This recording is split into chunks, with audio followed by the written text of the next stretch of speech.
Қазақстанда атамекендик өндүрүүчүлөрдүн бирдиктүү реестри чогулууда. Ал ушул жылдын аягына чейин иштелип чыгат. Анда жергиликтүү өндүрүүчүлөр, өндүрүлгөн өнүмдөр, кызматтардын түрлөрү жана кызматкерлердин саны жөнүндө толук маалымат берилет. Бул тууралуу өкмөттүн жыйынында тармактык министрлик билдирди. Анын айтымында бул реестрге кирген ишканаларга локализацияны көбөйтүү үчүн шарттар коюлат. Мында реестрге кирген өндүрүүчүлөр компаниялардын мамлекеттик колдоо чараларына, мамлекеттик, квазимамлекеттик жана жер казынасын пайдалануучуларды сатып алууга катыша алышат. Мындан тышкары атамекендик ишканаларды колдоо үчүн бир катар мыйзамдык өзгөртүүлөр иштелип чыгууда.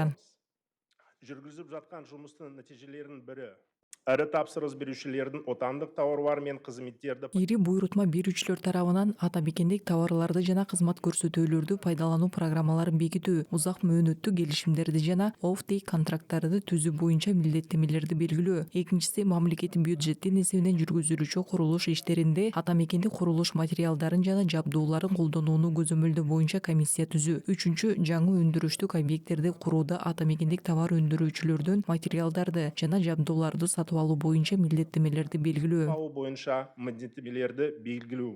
Өлкөдө дары-дармектерди жана медициналык буюмдарды сатып алууда атамекендик өндүрүүчүлөргө да артыкчылык берилет. Бүгүнкү күндө 35 атамекендик өндүрүүчүлөр менен 94 миңге жакын фармацевтикалык продукцияны жеткирүү боюнча 4 миң узак мөөнөттүү келишим түзүлгөн. Ушул сыяктуу келишимдер жыл аягына чейин 24 жергиликтүү компания менен жасалат. Натыйжада тармактын өндүрүшү жылдын биринчи жарымында 14,5% өскөн. Ошондой эле Казакстан жакын арада дүйнөлүк саламаттык сактоо уюмунун тизмесиндеги базалык препараттардын 62%ын өндүрөт.